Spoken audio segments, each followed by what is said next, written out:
Fala galera, me chamo Jonathan Fernandes, está numa plataforma de número 278. Estou aqui com Ju Bragança, conheci ela recentemente. Inclusive eu conheci ela através de uma música, né? A Doxologia do Jorge Camargo, cara que eu sou muito fã, admiro já há muito tempo. Só que o Jorge Camargo, ele é um tipo de artista que tá ali, naquele tipo de artista que eu ouço muito esporadicamente, sabe? Porque é uma riqueza de poesia, sabe? É uma coisa tão linda, tão fina, que eu me atenho a ouvir em alguns momentos. E eu tô nesse momento de ouvir muito música cristã da MPB e tudo mais. Até porque, pelo Aue, recentemente que tivemos né, no mundo gospel.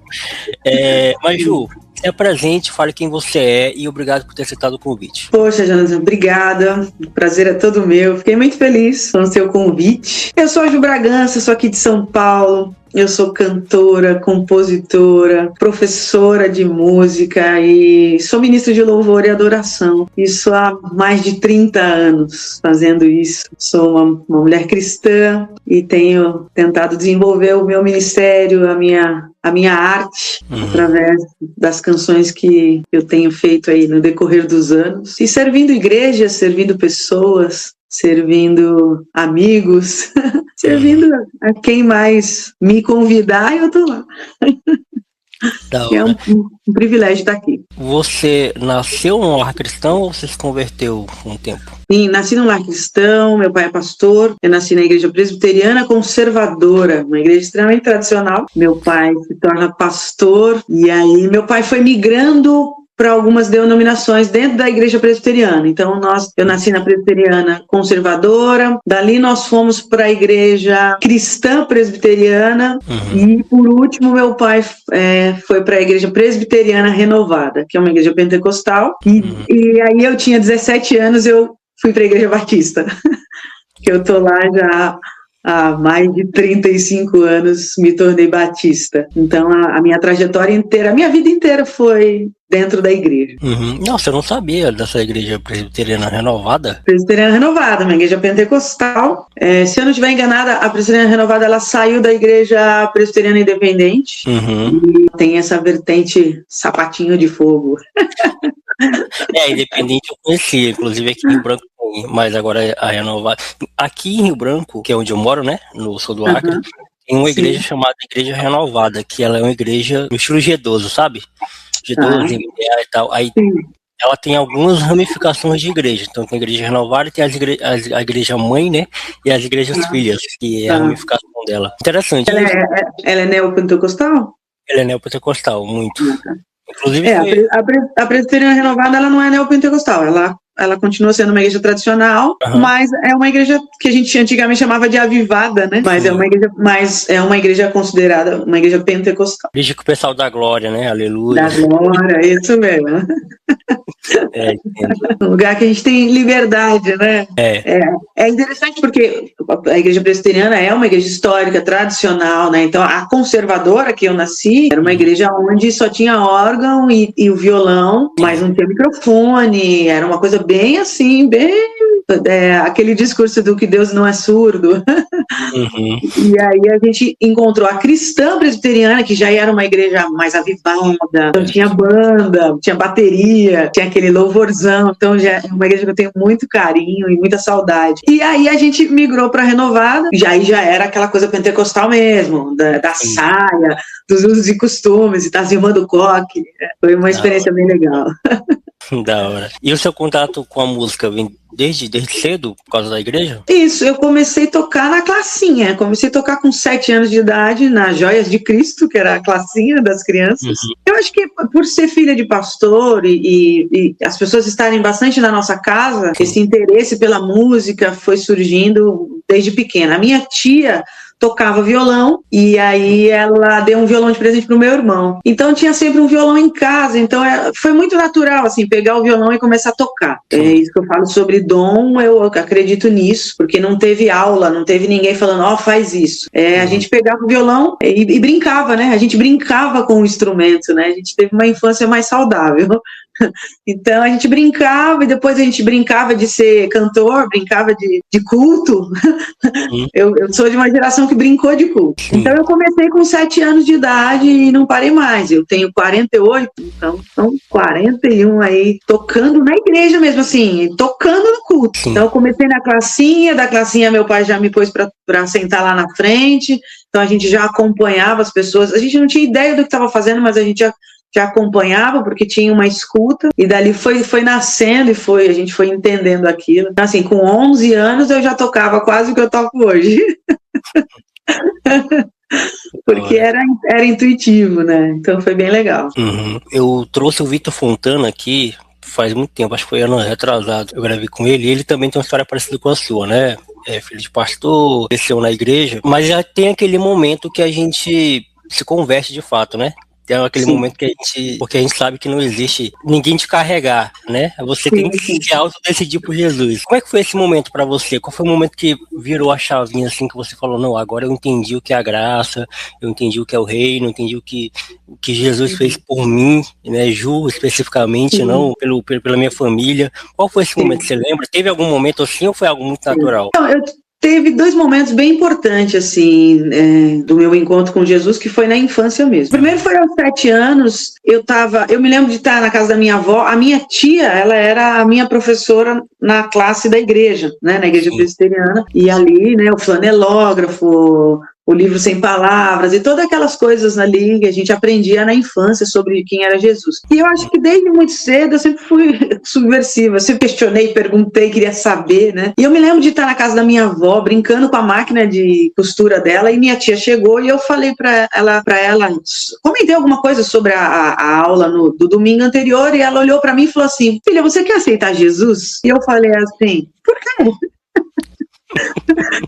Já tinha algo ali em mim, assim, questionadora, né? Por quê? Aí ela começou a me falar sobre Jesus, quem era Jesus, e falou sobre o plano da salvação, e eu lembro dela pegar o livro Sem Palavras, era um livrinho tão usado nos anos 70, 80 para evangelismo, e ali eu me apaixonei, eu me encantei. Para mim, eis que surgia um super-herói para mim chamado Jesus. Então tinha gente que gostava do Homem-Aranha, Superman. Para mim Jesus foi o alto escalão daquilo que eu considerava como criança um super-herói. Eu falei, uau, que incrível, eu quero aceitar Jesus, porque ela disse que ele tinha morrido por mim para me salvar do inferno. E eu falei, uau, nunca vi nenhum super-herói morrer por ninguém. Ele salva, o super-herói geralmente salva, mas nunca morre, né?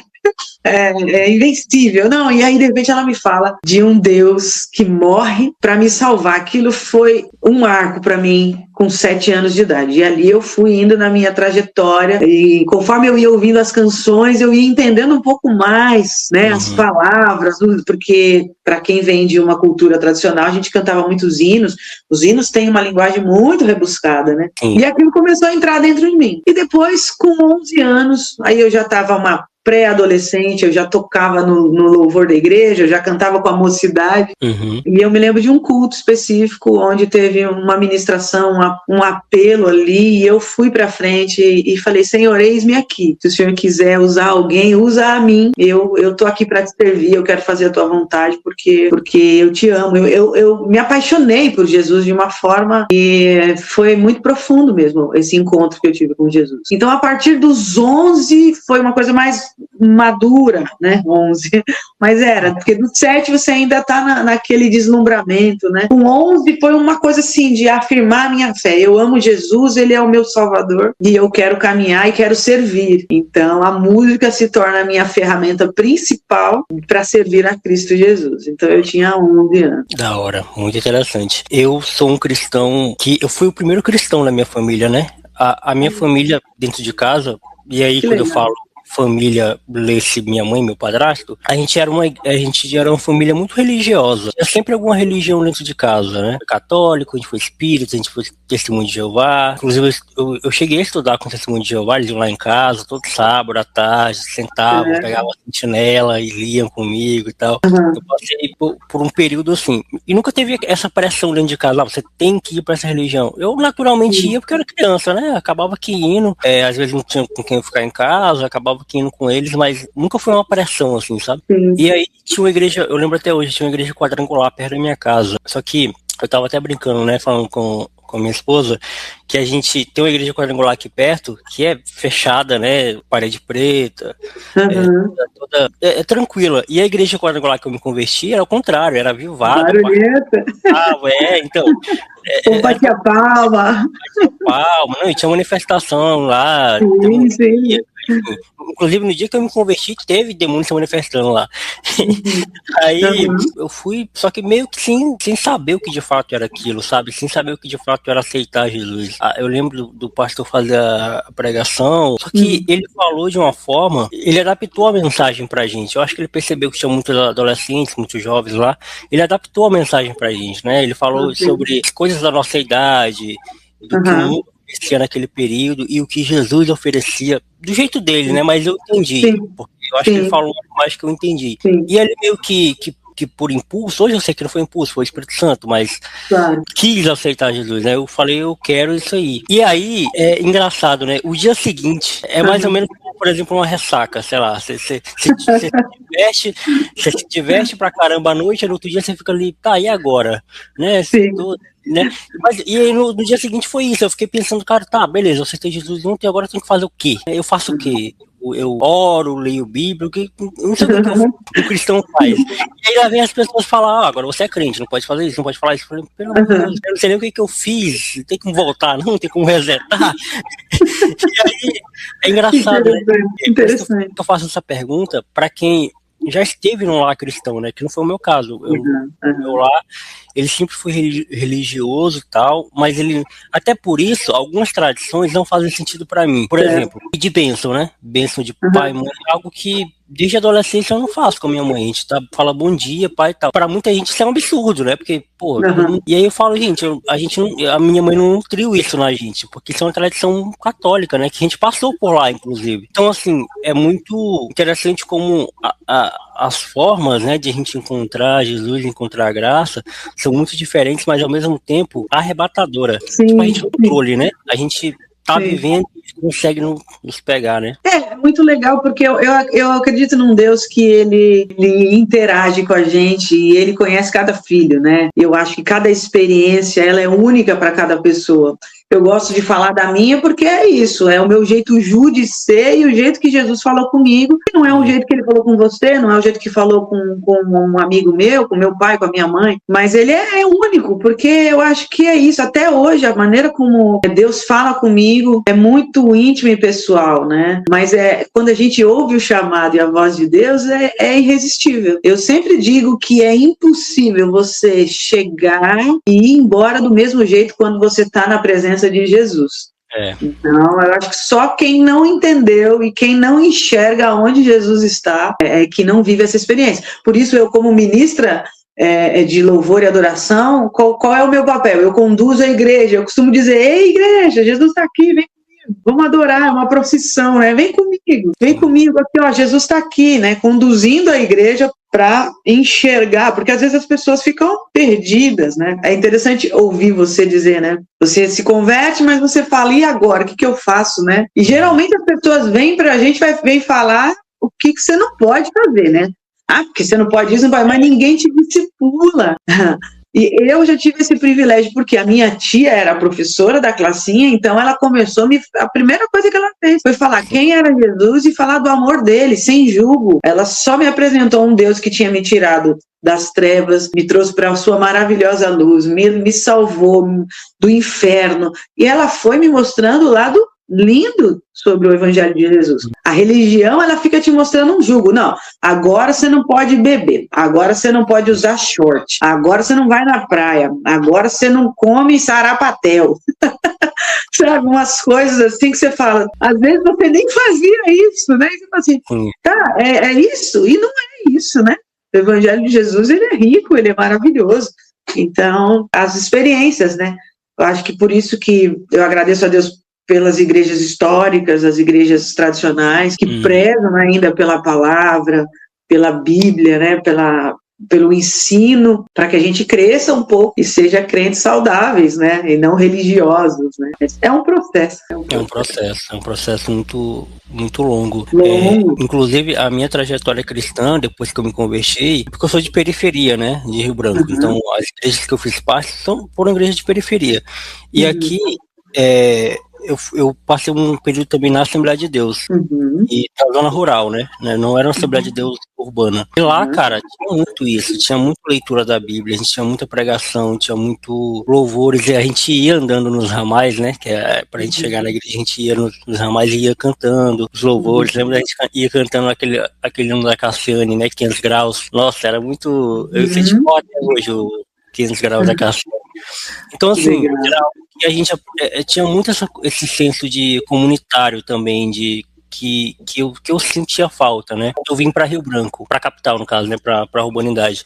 E aí eu fiz parte de uma igreja neopentecostal, que era a igreja, inclusive, da tia do meu padrasto. Ela era pastora de lá. De lá eu conheci um outro lado de servir a igreja, né? Eu conheci o lado de colocar a mão na massa mesmo, organização, limpar, varrer, fazer tudo. Ficar na cantina, na porta, com as crianças. Tudo era eu e mais um irmão lá que a gente era meio que os diáconos da igreja, né? Era uma igreja de plantação, então só tinha gente mesmo. E aí eu também conheci o outro lado de não ter o...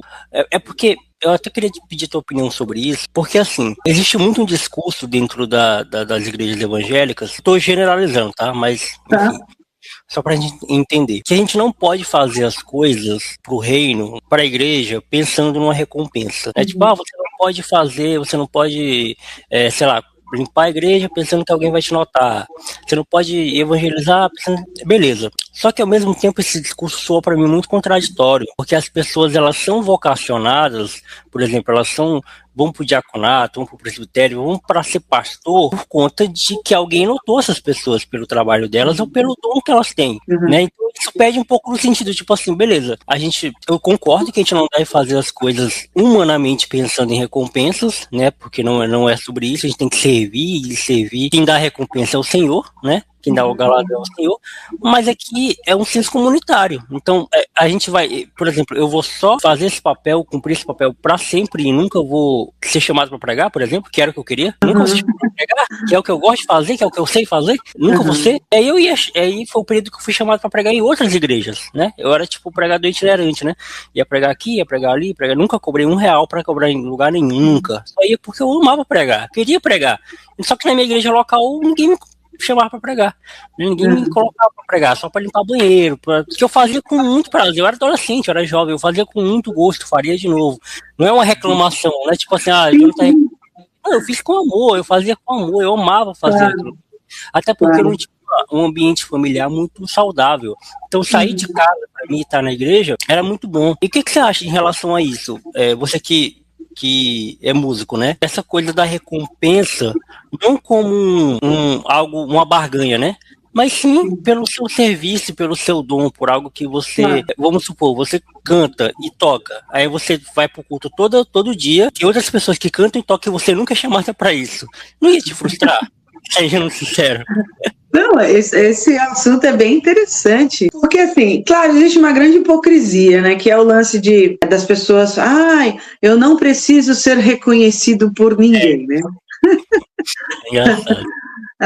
Eu lembro o quanto eu debati sobre até essa canção, né, que eu falava, eu fui pregar numa igreja, não me chamaram nunca mais, exatamente porque eu falei sobre isso. Lógico, eu não estava desmerecendo a canção, eu estava querendo falar sobre essa temática, porque assim, se para você se tornar um pastor, um presbítero, um diácono, uma diaconisa, um voluntário, é a igreja que reconhece. Sim. Pelo menos eu aprendi, a igreja reconhece você. Então você está numa comunidade, você está num ambiente, as pessoas estão te vendo, né? Geralmente o pastor fala, olha, esse menino meu, eu falo isso pelo meu pai, né, pastor? Meu pai, ele olhava para mim e falava assim, ó, esse menino é bom, hein? Esse rapaz aqui, ó, ele dá um ótimo porteiro, porque ele é atencioso, ele cumprimenta as pessoas, ele tem sempre um sorriso. Poxa, esse rapaz aqui, ele ele já chega, pega um pano, já sai limpando, dá um bom diácono. Poxa, essa irmã aqui, você viu como ela tem jeito com as crianças? Né? Então tem sempre um olhar maduro, que acolhe, que olha e que indica, né? Mas a igreja no todo, ela está percebendo, ela está vendo e tal. Mas é interessante que aí, às vezes, a igreja te reconhece e tem uma liderança que não te reconhece. Então a comunidade fala, não, esse irmão é uma bênção. Ô pastor, o senhor viu ele lá? Ele pregou no culto no lar, na casa da irmã Gildete. E o pastor, aham. Que bênção, né? Então, assim, aí você é bom para pregar no culto no lar, mas você não é bom para pregar no culto de domingo e tal. Porque se criam perfis, se criam critérios. Eu vou te falar da minha experiência pessoal. Recentemente, há uns 2, 3 anos, eu vivi uma experiência dessa e isso me gerou ansiedade, transtornos e insônia. Porque eu fiz parte de uma comunidade por mais de 30 anos. Fiquei fora porque fui ser ministra em outras igrejas, né? Como trabalho mesmo, né? Eu fui contratada para ser ministra em 2 igrejas. Em uma igreja eu fiquei 2 anos e meio, na outra igreja eu fiquei 3 anos. E aí eu decidi encerrar ali esse tempo com essa comunidade, a última que eu estive, e voltei para a minha igreja mãe. E quando eu volto, eu tento fazer parte do ministério. E eu não sou aceita. Primeiro me mandam fazer audição, me fizeram uma reunião. Disseram para mim, olha, você é muito bem-vinda, minha irmã, porque a nova liderança que estava lá não me conhecia. Então, ó, você é muito bem-vinda, ouvi falar muito bem de você, olha, que legal, né? Bem-vinda, vou pôr você na escala. Eu fiquei 2 anos esperando para ser colocada na escala. Eu tenho uma história de vida de mais de 35 anos de experiência dentro da igreja. E, inclusive, nessa minha igreja, eu fui ministra de lá por anos. Trabalhei no Ministério Infantil, fui líder de adolescente, fui líder de jovens, auxiliei com a terceira idade, servi a igreja em todos os seus ministérios. E tudo que me chamava, Ju, tem um culto aqui, Ju, aniversário da igreja, Ju, cantata, Ju, eu estava lá, gravei em todos os discos que a igreja tem, mas de repente tem uma nova liderança, um novo estilo, um novo jeito, e ela olha para mim, ela não me reconhece, porque ela não me conhece, na verdade, né? E aí eu fiquei 2 anos na fila, esperando. Isso gerou em mim muita tristeza, dor, lamento, indignação, questionamento. E chegou um tempo que agora, no auge da minha maturidade, dos 48, eu fui embora. Eu falei, chega, acho que eu não preciso mais passar por isso. Porque eu conversei com um pastor, conversa com outro. As pessoas chegam ao ponto de dizer que é capricho nosso. É quando você fala assim, poxa, eu queria pregar, mas o pastor me manda ficar no som. Aí você fala, lógico que eu vou ficar no som. Para mim é um prazer servir em qualquer lugar, mas a gente tem uma vocação exclusiva, um chamado específico, né? O nosso primeiro chamado é servir a Cristo em qualquer lugar, né? Então a gente faz discípulo, onde a gente estiver, a gente serve. Irmã, você pode ficar com as crianças? Posso. Irmã, você fica na portaria. Irmã, não tem ninguém para servir a ceia. Se a igreja é inclusiva, você vai lá e serve a ceia. Mas você tem uma vocação, eu estudei, eu tenho um chamado, eu sou cantora, eu sou ministra de louvor, eu tenho 2 discos gravados, sou compositora. Você tem um currículo ali extenso e as pessoas ouvem e falam para você, irmã, então, infelizmente você não tem o perfil. Perfil do quê? É o perfil do que é a igreja agora. Então, assim, você, Jonathan, você tem o perfil para pregar no lar. Mas no domingo, culto da família, irmão. Então, a gente precisa de alguém que tenha mais a cara da igreja. Coisas que a gente ouve. Essa é a igreja contemporânea. A igreja que tem estilo, que tem cara. Não importa, ela pode ser lá na roça, lá no meio do mato, Minas Gerais, lá onde meu pai mora, que vai ter essas papagaiadas, entendeu? Das pessoas dizerem, irmão. Porque tem uma coisa que é o pecado que entrou dentro da igreja e aí tem o superego. Então, você não pode tirar o que é meu, irmão. Eu que prego no domingo. Mas lá de quarta-feira eu não posso ir porque eu trabalho você pode ir lá. Então, assim, esse é o pecado dentro da igreja. Mas tem uma outra coisa que a gente também tem uma dificuldade de receber elogio, a gente acha que é pro reino. Não, é para o reino, sim, lógico, é para Jesus, inclusive, é para Deus, é para Jesus, é para as pessoas, mas a gente também precisa ser reconhecido com aquilo que a gente faz. Então, por muitos anos, o meu discurso era: a única coisa que eu quero é ser reconhecida. Eu não quero o lugar de ninguém, eu não quero ser ministra na igreja de ninguém para tirar o lugar de ninguém, eu não quero ser cantora, back vocal, e nada, eu quero somente ser reconhecida pelo aquilo que eu faço, por quem eu sou. Então, assim, hoje eu sou a Ju Bragança aqui em São Paulo.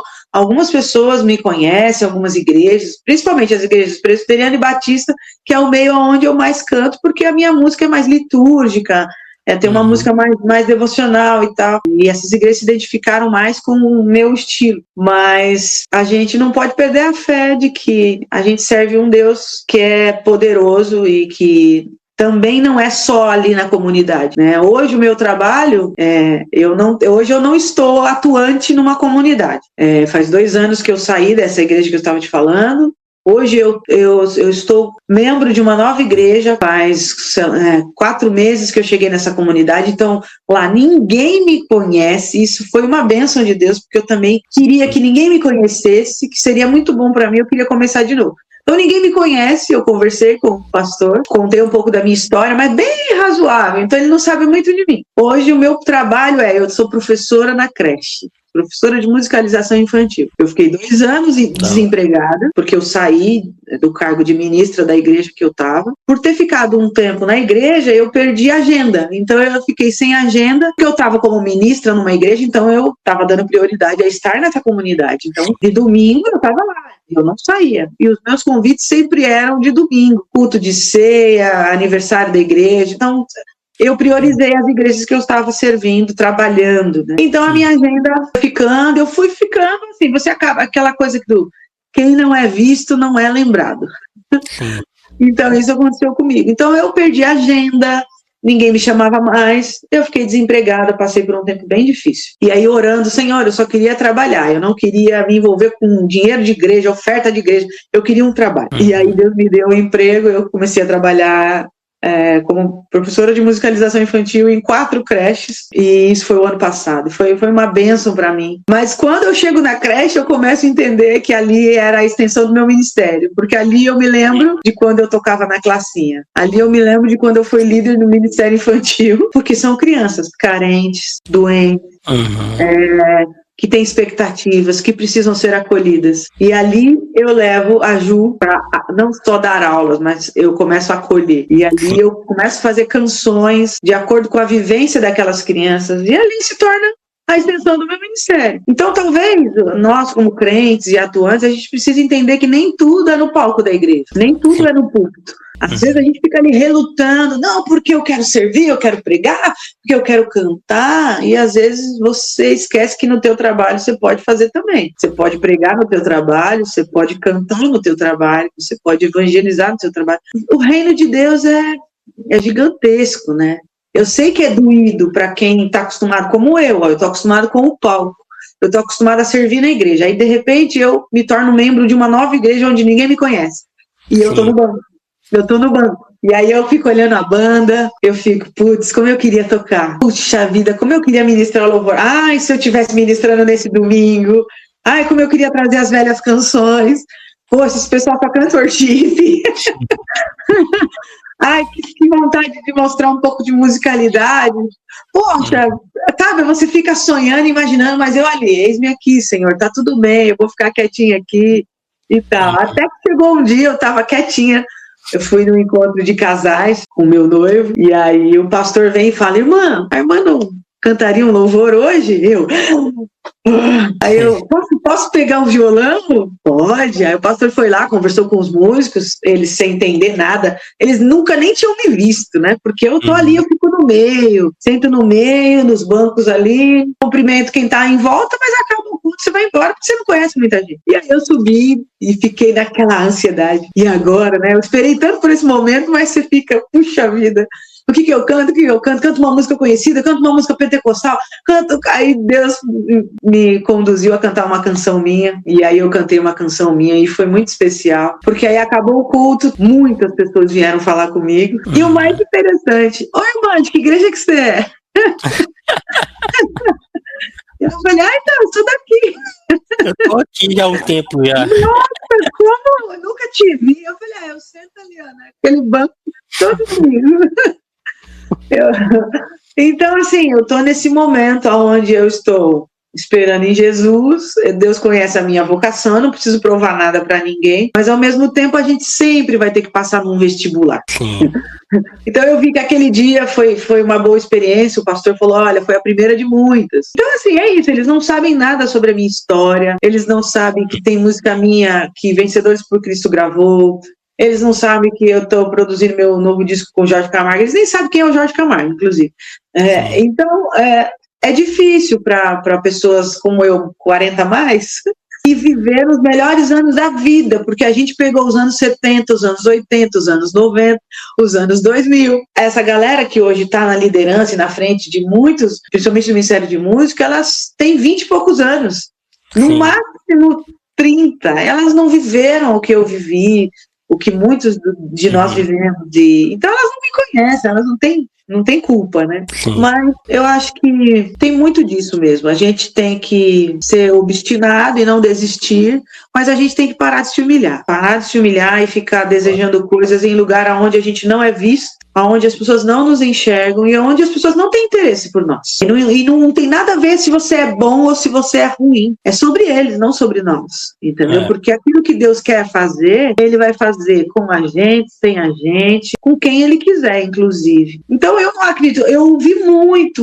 nos últimos anos, o seu tempo acabou, etarismo, sabe? Sim, porque essa galera é nova, a ministra tem 32 anos e eu tenho 48. Então, seu tempo acabou, irmã, vai cuidar lá da criança, vai ficar no Ministério Infantil. Aí você fala, mas quem falou que eu quero ficar no Ministério Infantil? Já fiquei por muitos anos. Então, a gente ouve muito disso. Então, é um dos pecados que entrou dentro da igreja, né? Essa autossuficiência de muitos líderes, onde os líderes decidem, não é a igreja mais. O líder decide. Esse aqui eu quero, esse aqui é bonitinho.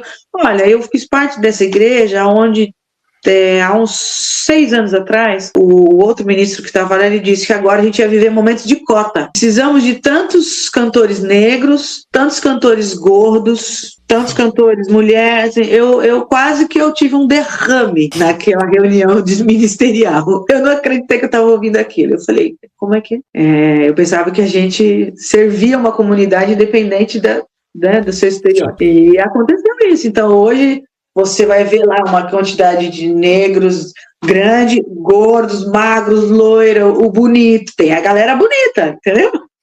E a galera que é aquele famoso cidadão comum, beleza mediana, ele fica no coralzinho mais para trás, né? É aquela pessoa que canta mais ou menos e que tá ali, faz parte, não vamos excluir o irmão, mas ele tá lá. Então é igreja sendo igreja. É uma loucura.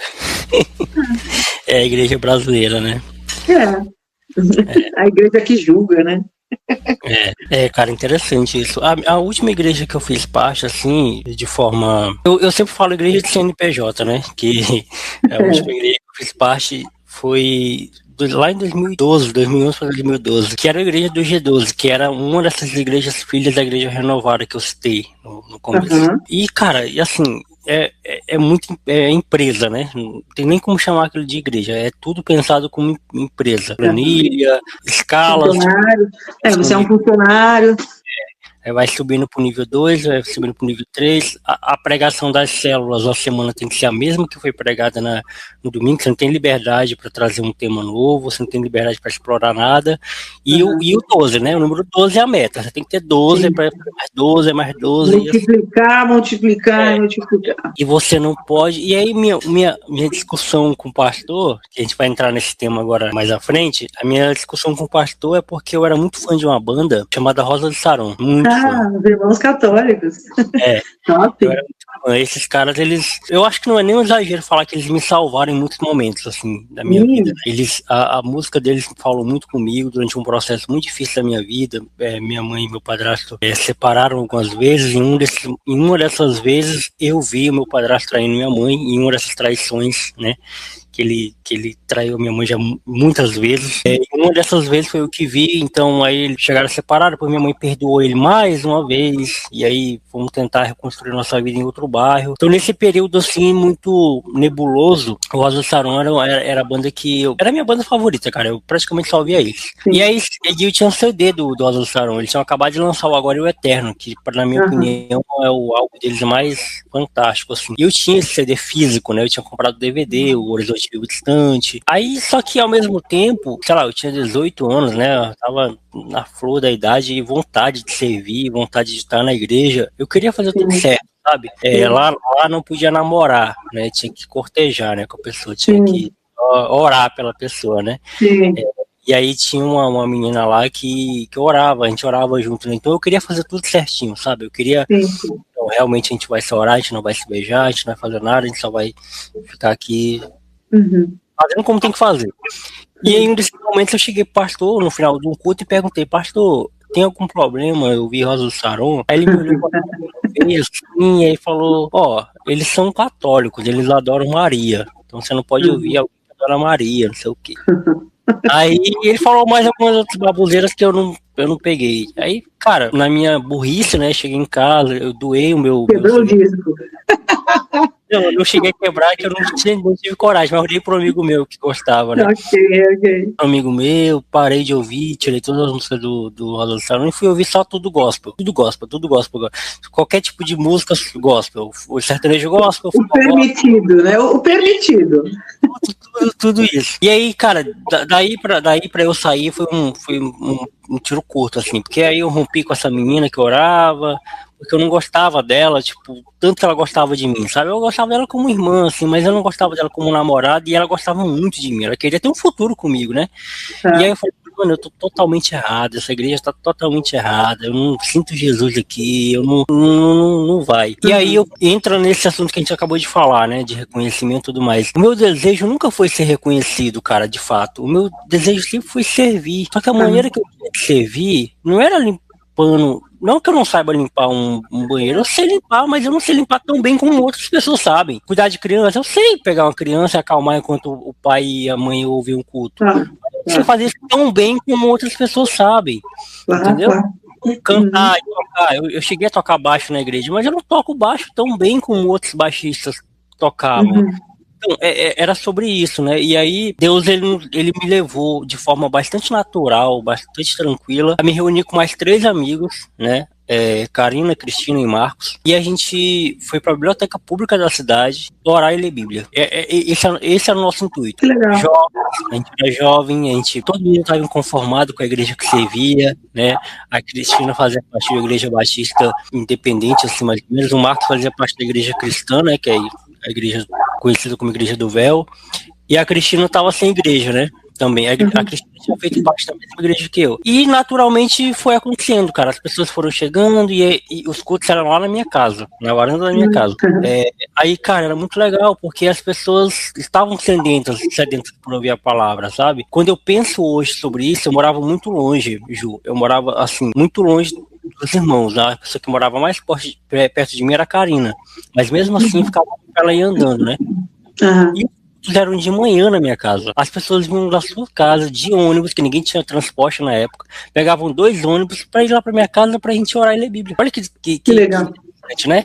Ou seja, sem nenhum aparato, sem nenhum reconhecimento, sem nenhuma câmera, sem nenhum vídeo. E a gente ficou assim durante 10 anos. O Adoração Livre era o nome da comunidade, né?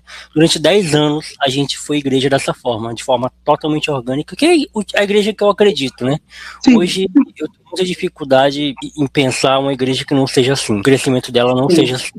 Né? Eu tenho muita dificuldade de imaginar uma igreja projetada, uma igreja que já nasce já com suas... Vai ser assim, funciona dessa forma assim. Eu acho que a igreja tem que ser orgânica, né? Sim, sim. Olha, eu costumo dizer que a mesa da comunhão não é instagramável, né? Então, eu acho que os melhores momentos que a gente vive é isso. Hoje em dia é tudo. Vamos postar. Você vai ali, você posta. Você vai, posta. Eu sou muito arcaica. Estou quase virando uma analfabeta digital, porque eu tenho muita dificuldade, muita preguiça de ficar em rede social e tal. Eu sei que eu preciso postar, eu preciso fazer algumas coisas, mas não é a razão da minha vida, eu não vivo para isso. Eu lavo louça, eu lavo roupa, eu estou aqui falando com você, acabei de vir do posto de saúde que eu tive consulta. Quando eu terminar aqui, eu tenho que arrumar o almoço. Mais tarde vou buscar minha filha da escola, eu estou de férias ainda do meu trabalho.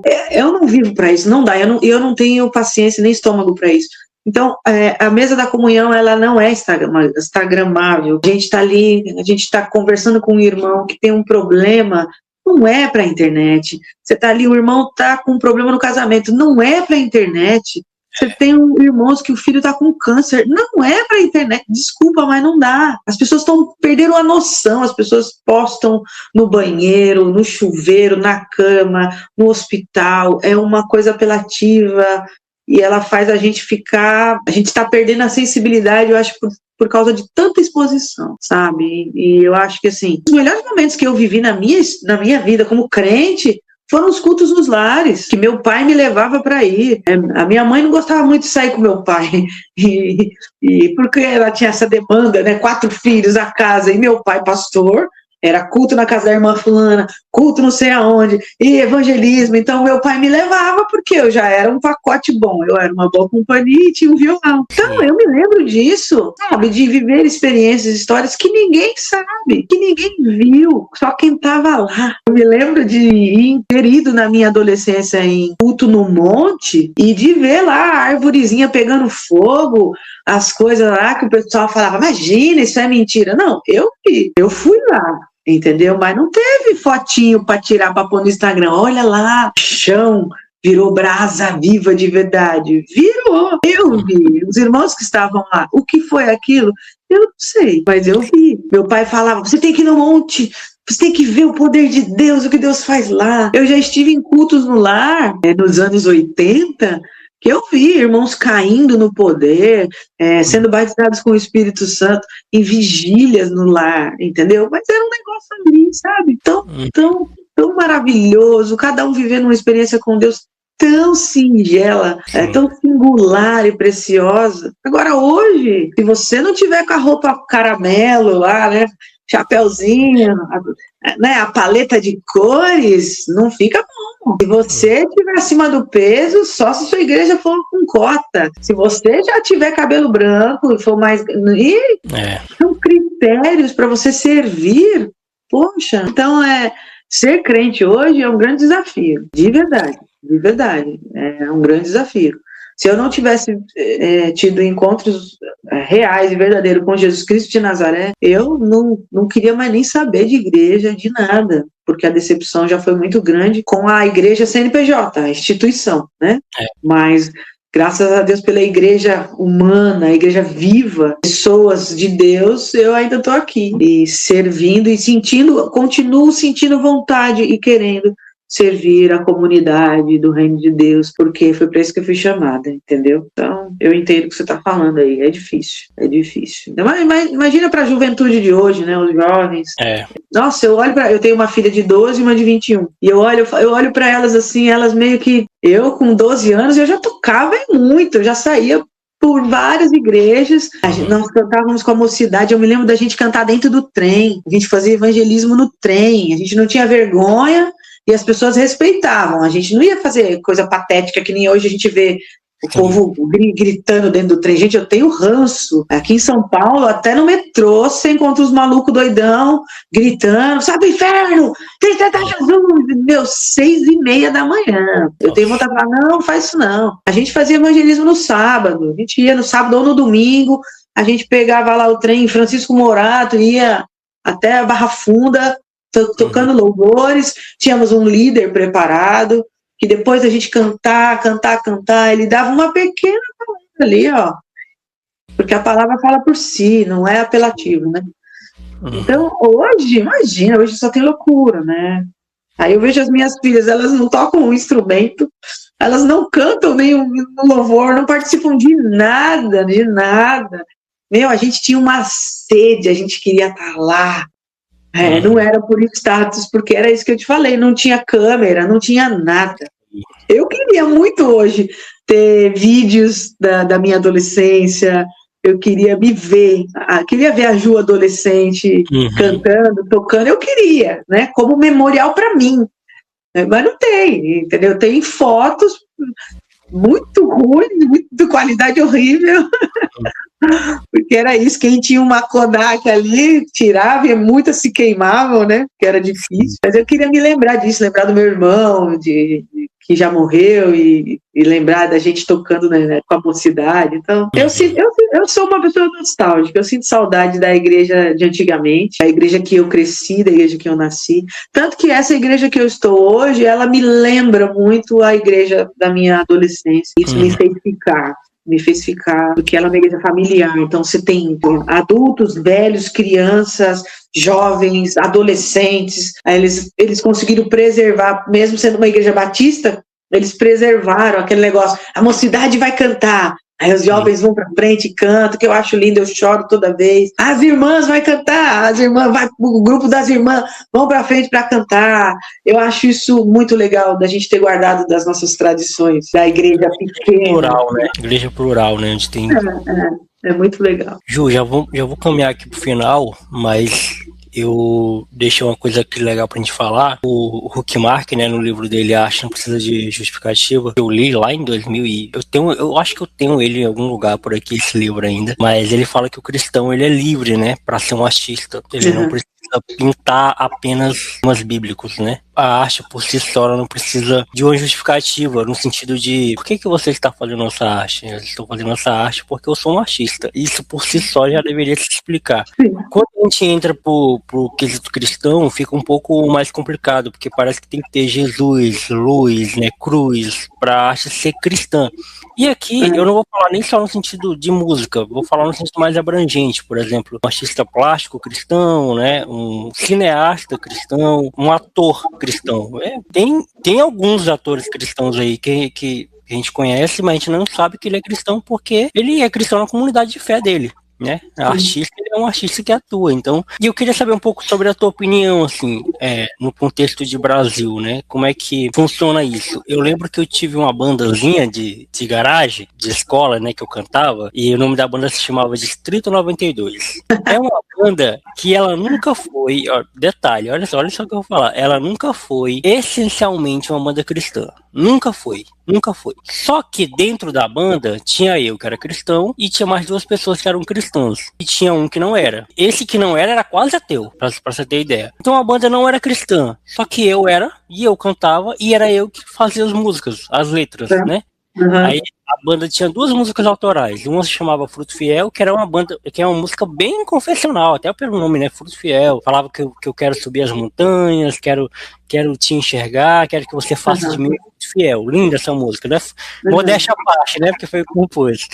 E tinha uma outra música que não era tão confessional, chamada Vila dos Erros, que eu fazia meio que um paralelo ao pecado, né? A vida do pecado. Mesmo a gente sendo salvo e atingido pela graça, continuávamos pecando. Então era mais ou menos esse. Não estava muito claro a música, né? Um pouco mais nebulosa a explicação.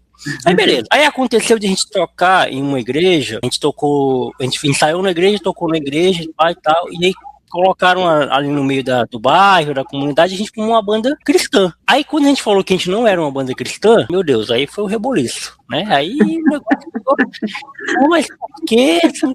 Aí eu lembro que o meu pai tinha um amigo radialista, né? Inclusive, fazendo um programa lá, ele me chamou no programa do rádio para justificar, para explicar o porquê que a nossa banda tinha deixado de ser cristã. Eu falei, mas a nossa banda nunca foi cristã, a nossa banda tem cristãos.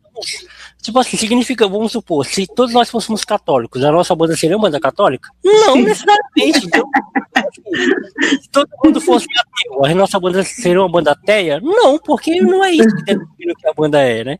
Sim, é. Isso não é a primícia, né? Não, Eu queria que você falasse um pouco da sua opinião sobre artistas cristãos, né? Sei lá, eu acho que isso às vezes é tão bobagem, porque, tipo assim, quem é o cristão, quem é crente? É eu. A arte é outra coisa, entendeu? A música que eu toco, o violão que eu toco, o que eu escolhi cantar, não me faz mais crente ou menos crente, né? Eu trabalhei anos tocando em hotel. Então, a MPB, Marisa Monte, Tim Maia, Djavan e tal, mas eu era uma mulher cristã. Até nas escolhas das músicas, eu procuro cantar músicas que fazem sentido para o meu coração, mesmo sendo de Djavan, mesmo sendo a Marisa Monte. Claro, sou seletiva, não consigo cantar uma coisa que vai falar sobre uma outra religião, um outro Deus. Aí já mexe comigo. Eu tenho amigos músicos que eles iam de manhã, né, para a escola dominical e tocaram à noite show, né, e era macumba pura. Eles falavam assim, mano, foi macumba pura, né, porque era que eles tocavam para artistas que cantavam macumba, né, que cantavam música desse tipo, assim como outros artistas, músicos tocam para bandas católicas e uma infinidade de coisas. Eu acho que assim, eu sou artista, eu sou uma mulher cristã, eu fiz as minhas escolhas. Depois que eu cantei por muito tempo no hotel, chegou uma hora que eu cansei de cantar música que a gente chama de secular. Eu quis me dedicar mais para o ministério, porque eu estava num momento de vocação ali ministerial, então o ministério estava falando mais alto do que a arte no todo, né? Não que no ministério eu não use a minha arte, eu uso com certeza. Mas aí eu migrei para cantar música, somente música cristã, música específica de louvor e adoração, e por aí vai. Então, eu acho que as pessoas, elas têm o crente em si tem uma dificuldade muito grande de misturar isso. O profano, o sagrado, eu acho isso chato pra caramba. Mas eu tenho o meu lado tradicional ainda, e o meu lado religioso, que eu acho que música de culto é música de culto. Música de evento é música de evento. Posso cantar uma música secular na igreja? Você pode, se não for culto. Eu ainda sou das antigas, entendeu? Eu tenho um monte de amigo meu que canta e vai cantar o passarinho beija-flor no culto. Eu não sei, não... Porque eu acho que o culto é para quê? É para eu adorar a Deus, Jesus é o foco, é o centro dali, então se eu estou no culto, eu estou adorando Jesus. Então eu vou cantar canções que falem, que expressem a minha adoração a um Deus todo-poderoso. Se eu tenho um evento de juventude, evento de criança, qualquer coisa, tudo é lindo, tudo é bonito e tudo é arte, e toda arte a gente devolve a Deus, que é o criador de todas as coisas. Mas eu acho que algumas coisas se perderam no meio do caminho, porque eu acho um grande desperdício quando eu estou num ambiente de culto, num domingo de manhã, e alguém sobe e vai me cantar a música do Chico Buarque, entendeu? Mas não é bonito? Lógico que é, belíssimo, mas, cara, pra mim só ficou aquele momento cultural bonito. Uau, que bonito, que harmonia, que poesia. Mas o meu foco, eu fui para adorar a Deus, então eu vou sentir falta de cantar Ele exaltado, o Rei exaltado no céu, eu o louvarei. Eu vou sentir falta. Então, se eu quiser ir ouvir os meus amigos artistas, eu vou no show deles. Vou lá e tranquilamente vejo Deus lá em tudo que eles estão fazendo. Eu consigo enxergar e sentir a presença de Deus e participar disso. Eu me lembro quando eu tinha 21 anos que eu fui no show, primeira vez que eu fui no show da Marisa Monte, que é uma influência grande para a música que eu faço, porque eu bebi dessa fonte, e eu me lembro de eu sentir a presença de Deus, de eu ficar muito feliz ali, de ver toda aquela obra-prima, de ver a beleza do que estava acontecendo ali, de ver como Deus é criativo. E eu me lembro quando ela cantava aquela música, os anjos, de onde vem a vida?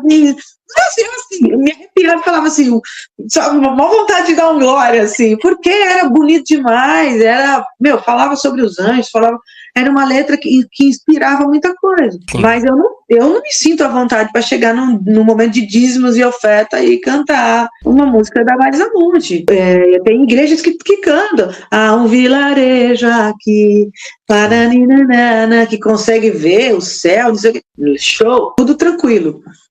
Mas eu não consigo, né? Eu lembro que eu tive há uns 10 anos atrás, eu era meio rebelde nisso, porque eu tinha uns pastores que falavam, Ju, a gente vai ter um encontrão com os jovens adultos, queria que você fizesse uma MPB. Eu falava, pastor, chama logo a Roberta Campos, aí minha amiga, se quiser eu dou o contato. Já que é para fazer uma MPB da MPB, chama o artista. Eu me dedico para adoração. Eu não canto Legião Urbana. Eu nunca gostei. A escola ficava, canta Legião. Eu falava, não, eu prefiro Marisa Monte. É sério, eu não gostava de Legião Urbana, eu nem entendia, eu nem entendia. Hoje, lógico, hoje eu admiro a obra do cara, mas eu não gostava. E eu falava, pastor, não rola. Cantar Legião pra mim não dá, assim, tipo, se eu quiser, você pode pôr o CD. Eu era de uma igreja pequena, ele ia pregar e queria que eu cantasse uma música bem conhecida lá do Legião, Pais e Filhos, acho que era. E eu falei, não vou não. Porque essa cabeça religiosa, esse jeito que a gente tem ainda, de coisas que a gente guarda, de tradição, deixa a gente meio assim. E por isso que eu entendo que esse pessoal fica doidão aí quando escuta uma música como do Candeeiro e a galera surta. Eu falo, puxa vida, que bobeira, né? Aí já é a mentalidade insana de demonizar tudo, de ficar achando que tudo tem uma teoria da conspiração, que por detrás daquilo tem um movimento que é o diabo, é o anticristo. O meu pai me mandou mensagem, eu falei, nossa, quando meu pai mora na roça, eu falei, o meu pai me mandar um vídeo por causa da música Uê, e escreveu assim, tome cuidado, minha filha. Aí eu falei, aí já é fogo. Então é difícil, sabe, para nós artistas que somos cristãos, que fazemos arte, que fazemos música, é muito complicado viver essa duplicidade, né? Você ser crente, ministro, você ser músico, você ser artista, você se deslumbrar com o sol e fazer uma música com o sol. Eu tenho uma música que eu fiz que eu canto pra lua, cara. A cena eu tô andando, imaginando aquela estrada de terra iluminada pela lua, né?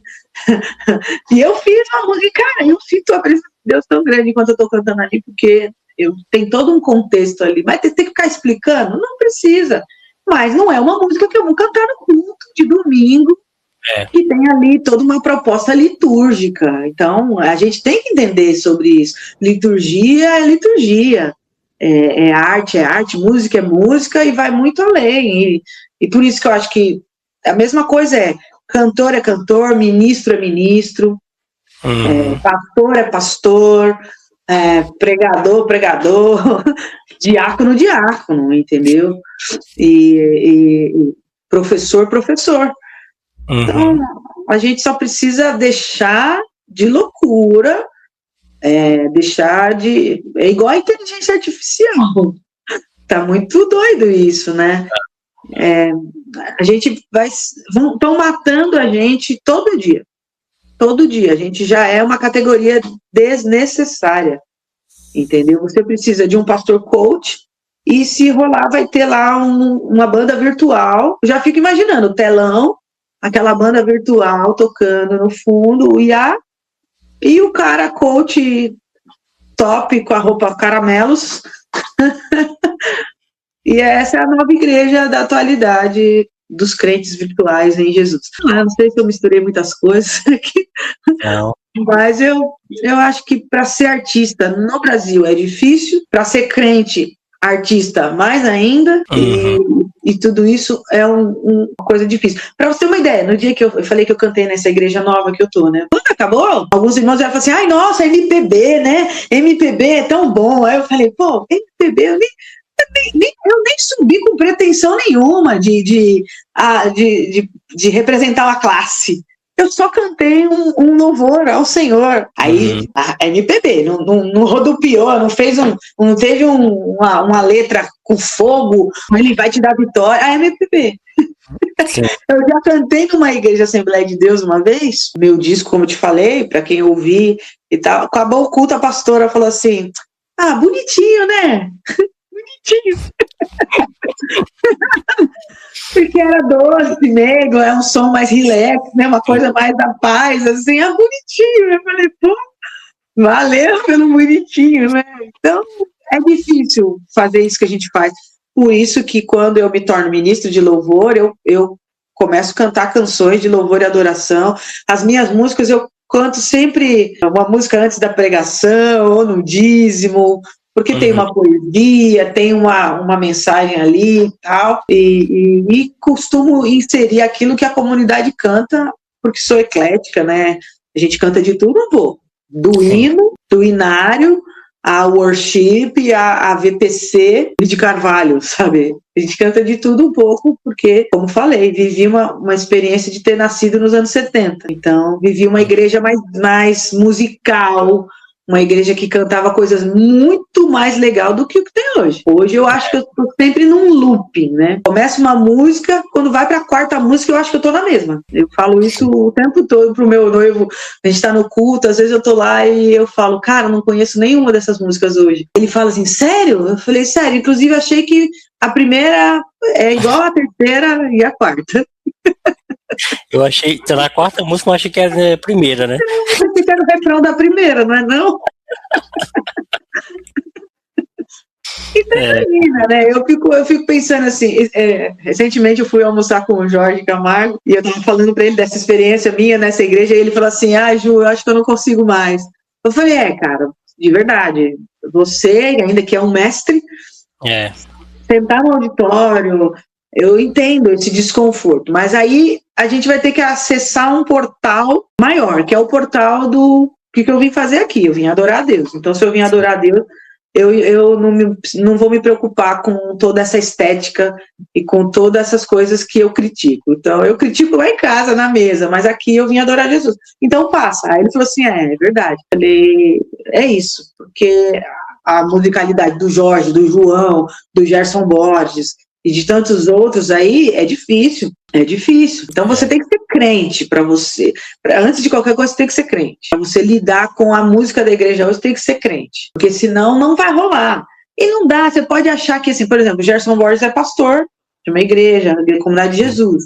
Eu já fui lá várias vezes. A gente acha que você vai chegar lá, vai ser uma igreja de música brasileira. Não é. A música brasileira toca quando ele ministra e nos outros dias são jovens. O que o jovem canta? Worship. É isso, não é uma crítica, mas é isso. Então, igreja não tem estilo. A igreja é o que canta, o que a galera se inspira nas canções e canta. Então, é sofrido ser artista, é sofrido o preconceito, é sofrido você fazer uma música. MPB. Já assim, MPB. Fala, nossa, é louvor, adoração. É MPB, não, né? Como se não é, né? Mas a gente vai vivendo, irmão, vai vivendo. Eu sei que eu faço isso há quase 40 anos, ainda busco reconhecimento, a gente vai sempre buscar, a gente serve, a nossa primícia é servir a igreja e servir a Cristo, mas como artista é inevitável você buscar reconhecimento. Eu não busco aplausos não, é reconhecimento, tipo, poxa, essa irmã faz uma música bíblica, essa irmã faz uma música legal, essa música... Eu me surpreendi anteontem, eu entrei na página de Vencedores por Cristo e eu não tinha visto um comentário do Guilherme Kerr a meu respeito, porque ele não me conhece, ele não me marcou. Então ele escreveu meu nome de cidadão, Juliana Bragança Caetano da Silva. E ele escreveu a respeito da minha música que Vencedores gravou, chama Minha Canção. E ele escreveu um texto muito legal e eu fiquei emocionada. Falei. E no final ele agradece, parabéns, Juliana. Aí no final, composição de Juliana Bragança Caetano da Silva. Eu falei, ninguém sabe quem é essa daí. Só a minha conta de água que chega, Juliana Bragança Caetano da Silva, né? Eu pensei, poxa, podia ter marcado lá Ju Bragança, porque é meu nome artístico e meu nome da vida inteira, né? Mas fiquei feliz de que ele reconheceu, né? E fez um elogio a uma canção minha. Pô, é um monstro da música cristã. Eu sou só uma ovelhinha de Jesus, que conheço esses caras da infância. Tenho o privilégio de poder dizer que sou amiga do Jorge Camargo, porque a gente se conheceu, ele foi meu professor, se tornou meu mentor e hoje é um amigo íntimo, irmão, e a gente caminha junto aí. Mas era aquele cara que estava no disco, que você ouvia uma voz, e não sabia como que era a cara deles, né? Você havia lá Jorge Camargo, falava, nossa, que voz legal. João Alexandre. Depois começaram os discos com foto, né? Aí eles apareciam na capa, falavam, olha, que legal, né? Então, é isso, meu irmão. Da hora, Ju. Cara, foi muito bom conversar com você, trocar essa ideia e te conhecer melhor. Além disso que você acabou de falar, né? Além de ouvir, né? Ver a Ju aqui nesse período. Inclusive, fica de recomendação para vocês ouvirem o trabalho da Ju. Tem no Spotify, né? Os seus 2 álbuns. Tem no Spotify. Tem em todas as plataformas digitais, tem lá. Os meus 2 discos. O primeiro disco chama Consumado, o segundo disco chama Graças ao Trino Deus. Então, e além de outras coisas que tem por lá, nas redes sociais aí. Da hora.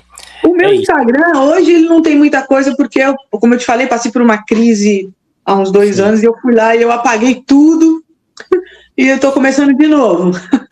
Mas por escolha mesmo, porque eu acho que os melhores momentos que eu vivi, eles não são instagramáveis, então eu prefiro guardar no meu coração, aí na memória do que Deus estava fazendo ali, em cada igreja, em cada comunidade que eu estive, e eu decidi guardar no meu coração, na minha memória ali, do que ficar postando, esperando like, até porque as pessoas também não dão não, viu?